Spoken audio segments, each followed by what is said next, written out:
ನಮಸ್ಕಾರ ಸ್ನೇಹಿತರೆ, ಖಡಕ್ ಸ್ಟೋರಿಗೆ ಆತ್ಮೀಯ ಸ್ವಾಗತ. ಸ್ನೇಹಿತರೆ, ಒಮ್ಮೆ ಯೋಚಿಸಿ, ನೀವು ಎಷ್ಟೇ ಕಷ್ಟಪಟ್ಟು ದುಡಿದರೂ ಹಣ ನಿಮ್ಮ ಕೈಯಲ್ಲಿ ನಿಲ್ಲುತ್ತಿಲ್ಲವೇ? ಅಂದುಕೊಂಡ ಕೆಲಸಗಳು ಅರ್ಧಕ್ಕೆ ನಿಂತು ಹೋಗುತ್ತಿವೆಯೇ?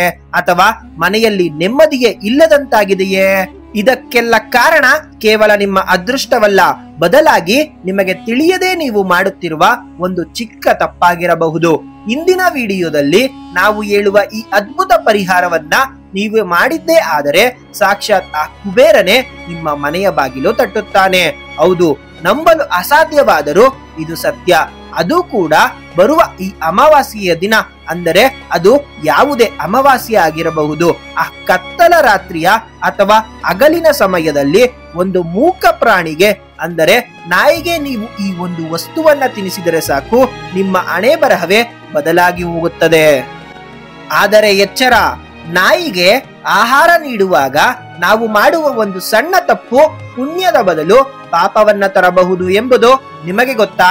ಸಾಕ್ಷಾತ್ ಯಮಧರ್ಮರಾಯನೇ ಈ ರಹಸ್ಯವನ್ನ ಬಿಚ್ಚಿಟ್ಟಿದ್ದಾನೆ. ಹಾಗಾದರೆ ಅಮಾವಾಸ್ಯೆ ಎಂದು ನಾಯಿಗೆ ಏನನ್ನ ನೀಡಬೇಕು? ಮನೆಯೊಳಗೆ ನಾಯಿ ಇದ್ದರೆ ಏನಾಗುತ್ತದೆ? ಶಿವ ಮತ್ತು ಪಾರ್ವತಿಯರ ನಡುವೆ ನಡೆದ ಆ ರೋಚಕ ಸಂವಾದವೇನು? ಈ ಎಲ್ಲವನ್ನ ತಿಳಿಯಲು ವಿಡಿಯೋವನ್ನ ಕೊನೆಯವರೆಗೂ ನೋಡಿ. ಮಧ್ಯದಲ್ಲಿ ಹೇಳುವ ಆ ವಿಶೇಷ ಮಂತ್ರ ಅಥವಾ ಸಂಕಲ್ಪವನ್ನ ಮಿಸ್ ಮಾಡಿಕೊಂಡರೆ ಫಲಿತಾಂಶ ಸಿಗುವುದಿಲ್ಲ. ಆದ್ದರಿಂದ ಎಲ್ಲಿಯೂ ಸ್ಕಿಪ್ ಮಾಡಬೇಡಿ. ಸ್ನೇಹಿತರೆ, ಸಾಮಾನ್ಯವಾಗಿ ನಾಯಿ ಎಂದರೆ ಅದು ಒಂದು ಪ್ರಾಣಿಯಲ್ಲ, ಅದು ಕಾಲಭೈರವನ ವಾಹನ. ವೇದಗಳ ಕಾಲದಿಂದಲೂ ನಾಯಿಗೆ ನಮ್ಮ ಧರ್ಮದಲ್ಲಿ ವಿಶೇಷ ಸ್ಥಾನವಿದೆ. ನಿಮಗೆ ಗೊತ್ತಾ, ನಾಯಿಗಳಿಗೆ ನಾವು ಕಾಣದ ಜಗತ್ತನ್ನ ಕಾಣುವ ಶಕ್ತಿ ಇದೆ. ಹೌದು, ನಾಯಿಗಳು ನೆಗೆಟಿವ್ ಎನರ್ಜಿ ಅಥವಾ ದೆವ್ವ ಭೂತಗಳನ್ನ ಗ್ರಹಿಸಬಲ್ಲವು ಎಂಬ ಮಾತನ್ನ ನೀವು ಕೇಳಿರಬಹುದು. ಅಮಾವಾಸ್ಯೆಯ ದಿನ, ಅಂದರೆ ಕತ್ತಲ ಆವರಿಸುವ ದಿನ, ಈ ದಿನದಂದು ದುಷ್ಟ ಶಕ್ತಿಗಳು ಪ್ರಭಾವ ಹೆಚ್ಚಾಗಿಯೇ ಇರುತ್ತದೆ ಎಂದು ಹೇಳುತ್ತಾರೆ. ಇಂತಹ ಸಮಯದಲ್ಲಿ ನಾಯಿಗೆ ನಾವು ಮಾಡುವ ಒಂದು ಸಣ್ಣ ಉಪಕಾರ ನಮ್ಮ ಇಡೀ ಕುಟುಂಬವನ್ನೇ ರಕ್ಷಿಸಬಲ್ಲದು. ಆದರೆ ಎಷ್ಟೋ ಜನರಿಗೆ ನಾಯಿಯನ್ನ ಹೇಗೆ ಸಾಕಬೇಕು, ಎಲ್ಲಿ ಸಾಕಬೇಕು ಮತ್ತು ಅದಕ್ಕೆ ಎಂತಹ ಆಹಾರ ನೀಡಬೇಕು ಎಂಬುದು ತಿಳಿದೇ ಇರುವುದಿಲ್ಲ. ಇದೇ ಕಾರಣಕ್ಕೆ ಅವರು ಜೀವನ ಪೂರ್ತಿ ಕಷ್ಟಗಳನ್ನ ಅನುಭವಿಸುತ್ತಿರುತ್ತಾರೆ. ನಿಮಗೆ ಆಶ್ಚರ್ಯವಾಗಬಹುದು, ನಾನು ನಾಯಿಯನ್ನ ತುಂಬಾ ಪ್ರೀತಿಸುತ್ತೇನೆ, ನನ್ನ ಮಲಗುವ ಕೋಣೆಯಲ್ಲಿ ಅದಕ್ಕೆ ಜಾಗ ಕೊಟ್ಟಿದ್ದೇನೆ ಎಂದು ನೀವು ಹೇಳಬಹುದು. ಆದರೆ ಪುರಾಣಗಳ ಪ್ರಕಾರ ಇದೇ ಪ್ರೀತಿ ನಿಮಗೆ ಮುಳ್ಳಾಗಬಹುದು ಎಂಬ ಆಘಾತಕಾರಿ ಸತ್ಯ ನಿಮಗೆ ಗೊತ್ತೇ? ಈ ವಿಷಯವನ್ನ ಸ್ವತಃ ಪರಮಶಿವನೇ ಪಾರ್ವತಿ ದೇವಿಗೆ ವಿವರಿಸುತ್ತಾನೆ. ಬನ್ನಿ, ಈ ಅದ್ಭುತವಾದ ಮತ್ತು ಜ್ಞಾನದಾಯಕವಾದ ಕಥೆಯನ್ನ ಹೀಗೆ ವಿವರವಾಗಿ ತಿಳಿಯೋಣ. ಸ್ನೇಹಿತರೆ, ಒಂದಾನೊಂದು ಕಾಲದಲ್ಲಿ ಕೈಲಾಸ ಪರ್ವತದ ಮೇಲೆ ಜಗನ್ಮಾತೆ ಪಾರ್ವತಿ ದೇವಿ ಮತ್ತು ಪರಮೇಶ್ವರನ್ನು ಕುಳಿತು ವಿಶ್ರಾಂತಿ ಪಡೆಯುತ್ತಿದ್ದರು. ಲೋಕದ ಆಗು ಹೋಗುಗಳನ್ನ ಗಮನಿಸುತ್ತಿದ್ದ ಪಾರ್ವತಿ ದೇವಿಗೆ ಮನುಷ್ಯರ ನಡವಳಿಕೆ ಕಂಡು ಒಂದು ಸಂದೇಹ ಉಂಟಾಯಿತು. ಆಕೆ ಶಿವನನ್ನ ಕುರಿತು, ಸ್ವಾಮಿ, ನನ್ನದೊಂದು ಪ್ರಶ್ನೆಗೆ ನೀವು ಉತ್ತರಿಸಬೇಕು. ಭೂಲೋಕದಲ್ಲಿ ಮನುಷ್ಯರು ನಾಯಿಗಳನ್ನ ಬಹಳ ಪ್ರೀತಿಯಿಂದ ಸಾಕುತ್ತಾರೆ. ಕೆಲವರು ಮನೆಯ ಹೊರಗೆ ಸಾಕಿದರೆ, ಇನ್ನು ಕೆಲವರು ಮನೆಯ ಒಳಗೆ ತಮ್ಮ ಹಾಸಿಗೆಯ ಮೇಲೆಯೇ ಮಲಗಿಸಿಕೊಳ್ಳುತ್ತಾರೆ. ಹೀಗೆ ನಾಯಿಗಳನ್ನ ಸಾಕುವವರಿಗೆ ಸ್ವರ್ಗ ಸಿಗುತ್ತದೆಯೇ ಅಥವಾ ಅವರು ನರಕಕ್ಕೆ ಹೋಗುತ್ತಾರೆಯೇ? ಇದರ ಫಲವೇನು ಎಂದು ಕೇಳಿದಳು. ಸ್ನೇಹಿತರೆ, ಇಲ್ಲಿ ಗಮನವಿಟ್ಟು ಕೇಳಿ. ಪಾರ್ವತಿ ದೇವಿಯ ಈ ಪ್ರಶ್ನೆಗೆ ಶಿವನು ನೀಡಿದ ಉತ್ತರ ನಿಮ್ಮ ಕಣ್ಣು ತೆರೆಸುತ್ತದೆ. ಶಿವನು ಹೇಳುತ್ತಾನೆ, ದೇವಿ, ಇದೊಂದು ಬಹಳ ಗಂಭೀರವಾದ ವಿಷಯ. ಇದನ್ನ ನಾನು ನಿನಗೆ ಒಂದು ಸಣ್ಣ ಕಥೆಯ ಮೂಲಕ ವಿವರಿಸುತ್ತೇನೆ. ಯಾವ ಮನುಷ್ಯನು ಈ ಕಥೆಯನ್ನ ಪೂರ್ತಿಯಾಗಿ ಮತ್ತು ಶ್ರದ್ಧೆಯಿಂದ ಕೇಳುತ್ತಾನೋ ಅವನಿಗೆ ನಾಯಿಗಳನ್ನ ಸಾಕುವುದರಿಂದ ಆಗುವ ಲಾಭ ಮತ್ತು ನಷ್ಟಗಳ ಅರಿವಾಗುತ್ತದೆ. ಒಂದು ಊರಿನಲ್ಲಿ ಒಬ್ಬ ಮುದುಕಿ ವಾಸವಾಗಿದ್ದಳು. ಅವಳು ತುಂಬಾ ದೈವ ಭಕ್ತೆ. ಪ್ರತಿದಿನ ಪೂಜೆ, ಪುನಸ್ಕಾರ, ದಾನ ಧರ್ಮಗಳನ್ನ ಮಾಡುತ್ತಿದ್ದಳು. ಅವಳಿಗೆ ಪ್ರಾಣಿಗಳೆಂದರೆ ಎಲ್ಲಿಲ್ಲದ ಪ್ರೀತಿ. ಹೀಗಾಗಿ ಅವಳು ಒಂದು ನಾಯಿಯನ್ನ ಸಾಕಿದ್ದಳು. ಆ ನಾಯಿಯನ್ನ ಅವಳು ಎಷ್ಟು ಪ್ರೀತಿಸುತ್ತಿದ್ದಳು ಎಂದರೆ ಅದಕ್ಕೆ ಪ್ರತಿದಿನ ಸ್ನಾನ ಮಾಡಿಸಿ, ತಾನೇ ಊಟ ತಿನ್ನಿಸಿ ಮತ್ತು ಮಂಚದ ಮೇಲೆಯೇ ಮಲಗಿಸುತ್ತಿದ್ದಳು. ಆ ನಾಯಿ ಇಡೀ ಮನೆ ತುಂಬಾ ಓಡಾಡಿಕೊಂಡಿರುತ್ತಿತ್ತು. ಕಾಲ ಕಳೆಯಿತು. ಆ ಮುದುಕಿಗೆ ವಯಸ್ಸಾಗಿ ಅನಾರೋಗ್ಯದಿಂದ ಮರಣ ಹೊಂದಿದಳು. ಅವಳ ಆತ್ಮವನ್ನ ಕರೆದೊಯ್ಯಲು ಯಮಧರ್ಮರಾಯನು ಇಬ್ಬರು ಯಮದೂತರನ್ನ ಕಳುಹಿಸಿದನು. ಯಮದೂತರು ಆ ಮುದುಕಿಯ ಆತ್ಮವನ್ನ ಕರೆದುಕೊಂಡು ಯಮಲೋಕದ ಕಡೆಗೆ ಪ್ರಯಾಣ ಬೆಳೆಸಿದಳು. ದಾರಿಯಲ್ಲಿ ಹೋಗುವಾಗ ಒಂದು ದೊಡ್ಡ ಭಯಂಕರವಾದ ನದಿ ಅಡ್ಡ ಸಿಕ್ಕಿತು. ಅದು ಕುದಿಯುವ ನೀರಿನಿಂದ ತುಂಬಿತ್ತು. ಯಮದೂತರು ಮುದುಕಿಯನ್ನ ಕೇಳಿದರು, ಅಜ್ಜಿ, ನೀನು ಜೀವನದಲ್ಲಿ ಎಂದಾದರೂ ಗೋದಾನ ಮಾಡಿದ್ದೀಯಾ? ಯಾರು ಗೋದಾನ ಮಾಡಿರುತ್ತಾರೋ ಅವರು ಮಾತ್ರ ಈ ನದಿಯನ್ನ ದಾಟಲು ಸಾಧ್ಯ.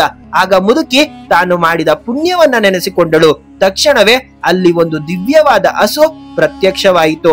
ಆ ಹಸುವಿನ ಬಾಲವನ್ನ ಹಿಡಿದು ಮುದುಕಿ ಸುಲಭವಾಗಿ ಆ ಭಯಂಕರ ನದಿಯನ್ನ ದಾಟಿದಳು. ಸ್ನೇಹಿತರೆ, ನೋಡಿದ್ರಲ್ಲ, ನಾವು ಮಾಡಿದ ದಾನ ಎಂದಿಗೂ ವ್ಯರ್ಥವಾಗುವುದಿಲ್ಲ. ಆದರೆ ಮುಂದೆ ಕಾದಿದ್ದ ಅಪಾಯ ಇನ್ನೂ ದೊಡ್ಡದಿತ್ತು. ಸ್ವಲ್ಪ ದೂರ ಹೋದ ಮೇಲೆ ಒಂದು ದೊಡ್ಡ ಕಾಗೆ ಬಂದು ಮುದುಕಿಯ ತಲೆಯನ್ನ ಕುಕ್ಕಲು ಶುರು ಮಾಡಿತ್ತು. ರಕ್ತ ಸೋರುತ್ತಿತ್ತು. ಆಗ ಯಮದೂತರು ಕೇಳಿದರು, ನೀನು ಎಂದಾದರೂ ಸಾಧು ಸಂತರಿಗೆ, ಮಹಾತ್ಮರಿಗೆ ಅನ್ನದಾನ ಅಥವಾ ಸೇವೆ ಮಾಡಿದ್ದೀಯಾ? ಮುದುಕಿ ತಾನು ಮಾಡಿದ ಸಾಧು ಸೇವೆಯನ್ನ ಸ್ಮರಿಸಿದಳು.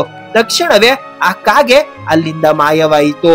ಇನ್ನೂ ಸ್ವಲ್ಪ ಮುಂದೆ ಹೋದಾಗ ದಾರಿಯಲ್ಲಿ ಹಲವು ಕಪ್ಪು ನಾಯಿಗಳು ಗುಂಪು ಗುಂಪಾಗಿ ಬಂದು ದಾರಿಗೆ ಅಡ್ಡ ನಿಂತಿದ್ದವು. ಅವುಗಳ ಕಣ್ಣುಗಳು ಕೆಂಡದಂತೆ ಇದ್ದವು.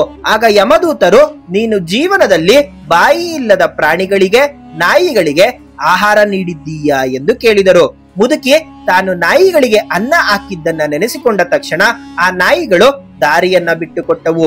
ಹೀಗೆ ಮುದುಕಿ ತಾನು ಮಾಡಿದ ಒಂದೊಂದು ಪುಣ್ಯದ ಫಲವಾಗಿ ಎಲ್ಲ ಅಡೆತಡೆಗಳನ್ನ ದಾಟಿ ಯಮಧರ್ಮರಾಯನ ಸಭೆಗೆ ಬಂದು ನಿಂತಳು. ಅಲ್ಲಿ ಚಿತ್ರಗುಪ್ತನು ಆಕೆಯ ಪಾಪ ಪುಣ್ಯಗಳ ಲೆಕ್ಕಾಚಾರವನ್ನ ತೆಗೆದನು. ಚಿತ್ರಗುಪ್ತನು ಲೆಕ್ಕ ಹಾಕಿ ಯಮಧರ್ಮರಾಯನಿಗೆ ಹೇಳಿದನು, ಪ್ರಭು, ಈ ಮುದುಕಿ ಜೀವನದಲ್ಲಿ ಬಹಳಷ್ಟು ಪುಣ್ಯ ಕಾರ್ಯಗಳನ್ನ ಮಾಡಿದ್ದಾಳೆ, ದಾನ ಧರ್ಮ ಪೂಜೆ ಎಲ್ಲವನ್ನ ಮಾಡಿದ್ದಾಳೆ. ಆದರೆ ಸ್ನೇಹಿತರೆ, ಆ ಆದರೆ ಎಂಬ ಪದವೇ ಇಲ್ಲಿ ಮುಖ್ಯ. ಚಿತ್ರಗುಪ್ತ ಮುಂದುವರೆಸಿದ, ಆದರೆ ಇವಳು ಜೀವನದಲ್ಲಿ ಮಾಡಿದ ಒಂದೇ ಒಂದು ದೊಡ್ಡ ತಪ್ಪಿನಿಂದಾಗಿ ಇವಳು ಮಾಡಿದ ಅಷ್ಟು ಪುಣ್ಯಗಳು ನಿಷ್ಕಲ್ಪವಾಗಿದೆ. ಆದ್ದರಿಂದ ಈಕೆಗೆ ಸ್ವರ್ಗ ಸಿಗುವುದಿಲ್ಲ, ಇವಳು ನರಕಕ್ಕೆ ಹೋಗಬೇಕು. ಇದನ್ನ ಕೇಳಿ ಮುದುಕಿಗೆ ಆಘಾತವಾಯಿತು. ನಾನು ಮಾಡಿದ ತಪ್ಪಾದರೂ ಏನೋ, ಅಷ್ಟೊಂದು ಪೂಜೆ ಮಾಡಿದ್ದೀನಿ, ದಾನ ಮಾಡಿದ್ದೀನಿ, ಆದರೂ ನನಗೇಕೆ ನರಕ ಎಂದು ಅಳುತ್ತಾ ಕೇಳಿದಳು.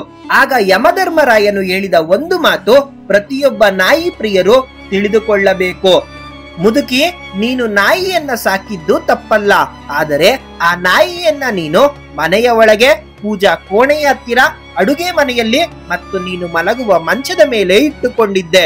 ನಾಯಿ ಇಡೀ ಮನೆ ಸುತ್ತಾಡುತ್ತಿತ್ತು. ಶಾಸ್ತ್ರಗಳ ಪ್ರಕಾರ ಯಾವ ಮನೆಯ ಒಳಗೆ ನಾಯಿಗಳು ಸ್ವತಂತ್ರವಾಗಿ ಓಡಾಡುತ್ತವೆಯೋ ಆ ಮನೆಯಲ್ಲಿ ದೇವತೆಗಳು ಭೋಜನ ಸ್ವೀಕರಿಸುವುದಿಲ್ಲ. ಆ ಮನೆಯಲ್ಲಿ ಮಾಡಿದ ಪೂಜೆ ಹವನಗಳಿಗೆ ಫಲ ಸಿಗುವುದಿಲ್ಲ.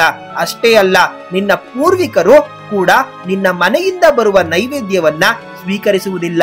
ನಾಯಿಯ ದೃಷ್ಟಿ ಬಿದ್ದ ಆಹಾರವು ದೇವರಿಗೆ ಸಲ್ಲುವುದಿಲ್ಲ. ಇದೇ ಕಾರಣಕ್ಕೆ ನಿನ್ನ ಇಡೀ ಜೀವನ ಪುಣ್ಯ ನಾಶವಾಗಿದೆ. ಇದನ್ನ ಕೇಳಿ ನಿಮಗೂ ಭಯವಾಗುತ್ತಿದೆಯೇ? ಹಾಗಾದರೆ ನಾಯಿಯನ್ನ ಸಾಕಲೇಬಾರದೆ? ಖಂಡಿತ ಸಾಕಬಹುದು, ಆದರೆ ಎಲ್ಲಿ? ಮುಂದೆ ಕೇಳಿ.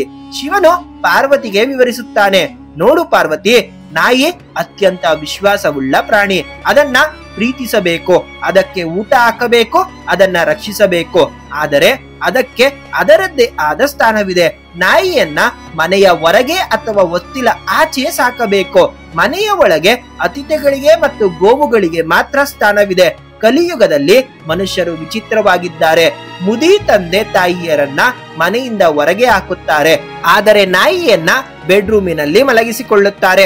ಇದು ಪ್ರಕೃತಿಯ ನಿಯಮಕ್ಕೆ ವಿರುದ್ಧವಾಗಿದ್ದು, ನಾಯಿಯ ಮನೆಯ ಹೊರಗಿದ್ದರೆ ಅವು ದುಷ್ಟಶಕ್ತಿಗಳನ್ನ, ನೆಗೆಟಿವ್ ಎನರ್ಜಿಯನ್ನ ಮನೆಯೊಳಗೆ ಬಾರದಂತೆ ತಡೆಯುತ್ತವೆ. ಅದೇ ನಾಯಿಯನ್ನ ಮನೆಯೊಳಗೆ ಬಿಟ್ಟರೆ ಆ ನೆಗೆಟಿವ್ ಎನರ್ಜಿ ಮನೆಯೊಳಗೆ ಹರಡುತ್ತದೆ. ಇದರಿಂದ ಆ ಮನೆಯಲ್ಲಿ ಸದಾ ಜಗಳ, ಅಶಾಂತಿ, ಅನಾರೋಗ್ಯ ಕಾಡುತ್ತದೆ. ದ್ವಾಪರ ಯುಗದಲ್ಲಿ ಸ್ವತಃ ಧರ್ಮರಾಯನಿಗೂ ಕೂಡ ನಾಯಿಯ ಕಾರಣದಿಂದ ಸ್ವರ್ಗದ ಬಾಗಿಲಲ್ಲಿ ನಿಲ್ಲುವಂತಾಯಿತು ಎಂದು ಪುರಾಣಗಳು ಹೇಳುತ್ತವೆ. ಆದ್ದರಿಂದ ನಾಯಿ ಹೊರಗಿದ್ದರೆ ಭೈರವ, ಒಳಗಿದ್ದರೆ ದೋಷ. ಯಮಧರ್ಮರಾಯನ ಮಾತು ಕೇಳಿ ಮುದುಕಿಗೆ ಪಶ್ಚಾತ್ತಾಪವಾಯಿತು.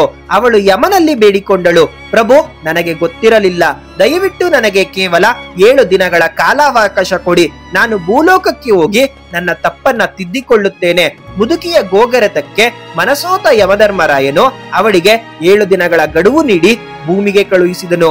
ಭೂಮಿಗೆ ಬಂದ ಮುದುಕಿಯನ್ನ ನೋಡಿ ಊರವರು ದೆವ್ವವೆಂದು ಹೆದರಿದರು. ಆದರೆ ಅವಳು ಮಗ ಮತ್ತು ಸೊಸೆಗೆ ಸತ್ಯವನ್ನ ತಿಳಿಸಿದಳು. ಮಕ್ಕಳೇ, ನಾಯಿಯನ್ನ ಮನೆಯೊಳಗೆ ಇಟ್ಟುಕೊಂಡಿದ್ದಕ್ಕೆ ನನಗೆ ಸ್ವರ್ಗ ತಪ್ಪಿ ಹೋಯಿತು. ಈಗಲಾದರೂ ಎಚ್ಚೆತ್ತುಕೊಳ್ಳಿ ಎಂದು ಹೇಳಿ ಆ ನಾಯಿಗೆ ಮನೆಯ ಹೊರಗೆ ಆವರಣದಲ್ಲಿ ಒಂದು ಸುಂದರವಾದ ಗೂಡು ಕಟ್ಟಿಸಿದಳು.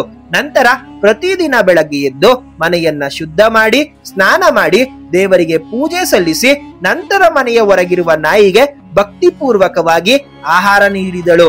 ಸಾಧುಗಳಿಗೆ ದಾನ ಮಾಡಿದಳು. ಹೀಗೆ 7 ದಿನ ಕಳೆದವು. 7ನೇ ದಿನ ಆಕಾಶದಿಂದ ಒಂದು ದಿವ್ಯ ವಿಮಾನ ಇಳಿದು ಬಂತು. ಇದನ್ನ ಕಂಡು ಊರವರೆಲ್ಲರೂ ಬೆರಗಾದರು. ಮುದುಕಿ ಈಗ ಶುದ್ಧವಾಗಿದ್ದಾಳೆ ಎಂದು ದೇವತೆಗಳೇ ಪುಷ್ಟವೃಷ್ಟಿ ಮಾಡಿದರು.